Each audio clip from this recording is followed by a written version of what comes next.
Ashkelon, Israel. Tatyana Prima thought she had left the S behind when she fled Ukraine more than a year and a half ago after Russia destroyed her city of Mariupol.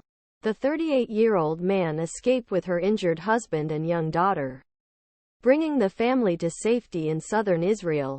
The calm that it was slowly regaining was disrupted again when Hamas militants occupied the region on October 7.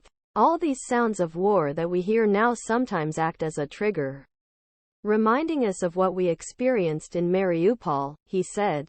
It's hard to feel like you're one responsible for your child, the one who wants best for them, and somehow you've let them down.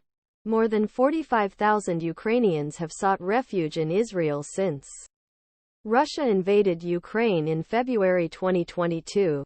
According to the Central Bureau of Statistics and aid groups like Prima, many were slowly picking up the pieces of their lives and finding ways to cope when the war in Israel broke out. Now they are reliving their trauma.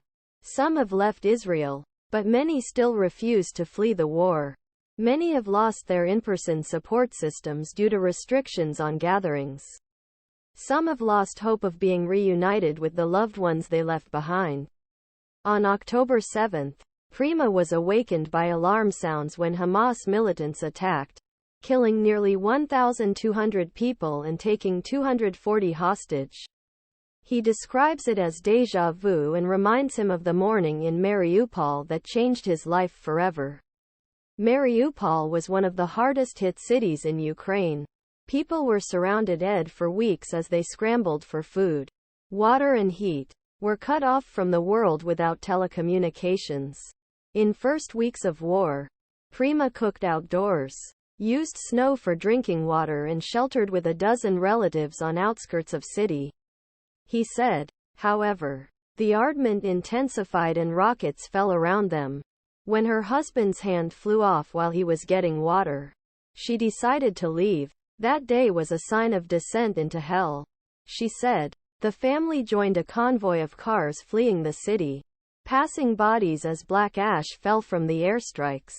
They passed through numerous Russian checkpoints and reached Israel in April 2022, where her husband's relatives lived in Ashkelon. A large number of Ukrainians live in the south of the country. There is a large Russian-speaking community and rents are generally lower than in larger central cities. Ashkelon residents were accustomed to occasional rockets from Gaza, but attacks increased during the war. Air raid sirens are a constant sound, while most rockets were intercepted. About 80 since the war have crashed into populated areas or unoccupied areas.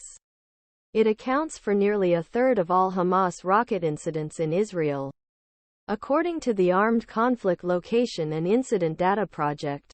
The sounds of shelling remind Prima of pain experienced in Ukraine, but she remains stoic as talks about Israel's war, convinced that the military and country's Iron Dome defense system will protect her family. Bu